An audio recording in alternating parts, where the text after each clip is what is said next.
Conquer the Gauntlet Pro Team here at Movement Lab, Ohio in Columbus, Ohio.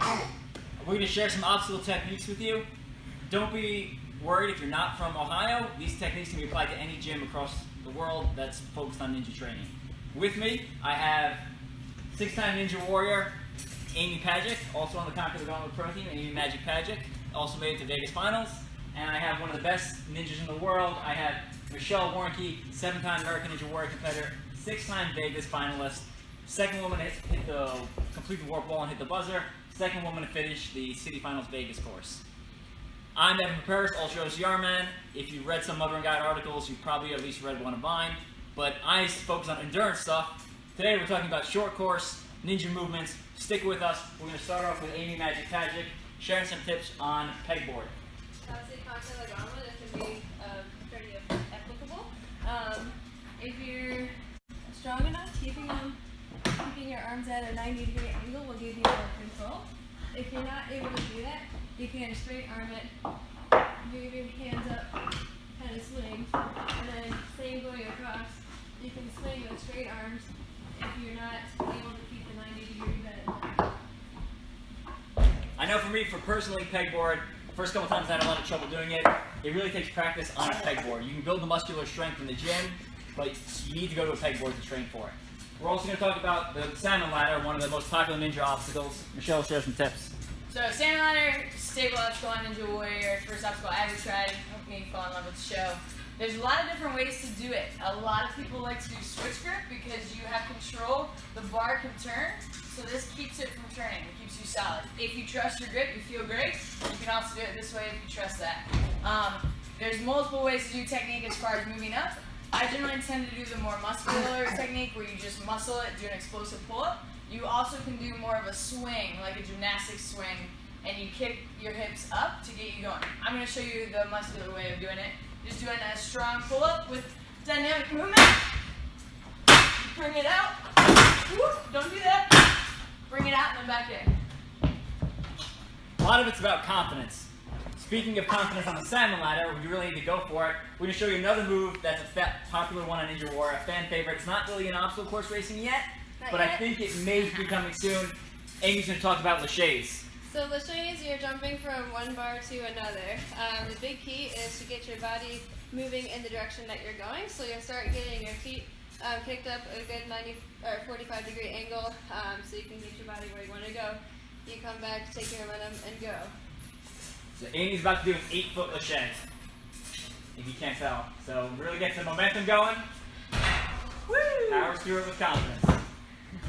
Now in Ninja Warrior, you'll see some of the best ninjas fall on obstacles that appear easy, but they're not. They're balance obstacles, so it's often overlooked in training. So what's cool about Michelle's gym is it's very modular. You can rearrange things and get things going for how you want you to train. So Michelle shares some balance tips. Yeah, so big thing, a lot of people say, oh, I'm not good at balance. One thing I love about balance, you can always get better. You can train your body, you can train those little stabilizer muscles to get better. Also, a lot of people think they have more balance if they have both feet on. You actually have less balance if both feet are on. If your one foot is off, you can use that and your arms to help you. But you also want to keep your core tight. You don't want to be moving your whole body because that's going to throw you off. So keeping your core tight, balance as you go, and you want to steady yourself and make sure you have it before you move on to the next step. So here we're going to use the atomic stepping stones. You want to kind of keep light feet and keep your momentum going forward. You're going to want to focus on placing your foot in the center, but also look to the next stone where you're going to be stepping and plan ahead.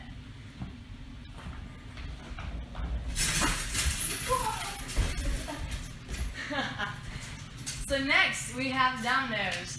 The same thing on Ninja. You want to go fast.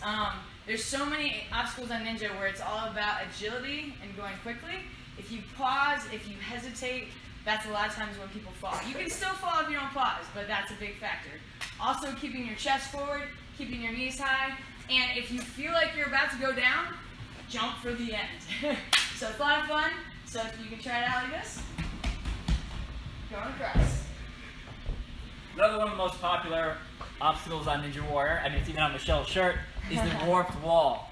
Right, so Amy's going to share some tips on the Dwarfed Wall. So for the work wall, it's not all about speed going in. You need to transition your momentum to go upwards.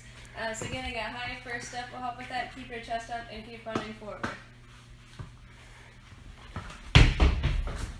And then, especially for gyms, you don't want to let go or run down backwards. You want to slide to help save your ankles and Achilles from injury. Yes. And now we have a small warped wall here, but there's also a bigger warped wall in Michelle's gym. So as you get better, you can progress in your training. Also a lot of holds around the gym, atomic holds, work on that grip strength, various different holds. Michelle's also going to share with you a ring toss obstacle. Yeah, so this is another one. It's showing up in a lot of obstacle course races as well. A big thing people forget on anytime they're going through a hanging obstacle, your backswing is very important. So you don't want to lose the momentum you could have. If I'm going here and I'm just doing a dead hang and I just go like this, I have nothing to get up to that next one. So if I go here and if I build that backswing, then I can do a lot more dynamic movement. Also, you want to be very accurate about where you place each hand. If you're just tuning in, we're at Movement Lab Ohio. I'm with Michelle Warnke, Ninja Warrior finalist 6th time, and Conquer the Gauntlet Pro, and also Ninja Warrior Amy Magic Paget. I'm Evan Paris, Ultra-OCR Man. We shared a bunch of obstacle technique and tips that you can go and use for your own personal training. But if you're in the Columbus area and you want to get better, you should come to Michelle's gym, Movement Lab Ohio. So before we get going, we want to share with you some details about Michelle's gym. So tell us about your gym. People come in for day passes. Give us a little bit of details. Yeah. So we'd love to have you come out. We have literally people come from everywhere. It's really fun to hear where people travel from, whether it's near or far. We have birthday parties, kids classes, adult classes. We have open gyms for all ages. We also do competitions. We have camps. One thing really exciting, we have a camp coming up January 3rd where we have ninjas from the show coming in to train people. So you can find that on our website, NLab Ohio. We do lots of competitions. We have a great team. You can come and train regularly. So lots of options. If you want to just try it out, do a day pass. If you want to do it for real, you can get a membership. Lots of great stuff happening here at Movement Lab Ohio. We hope to see you at some point at a Conquer the Gauntlet race, or maybe here at Movement Lab Ohio. That's it from the Conquer the Gauntlet Pro team. There ya. Woo!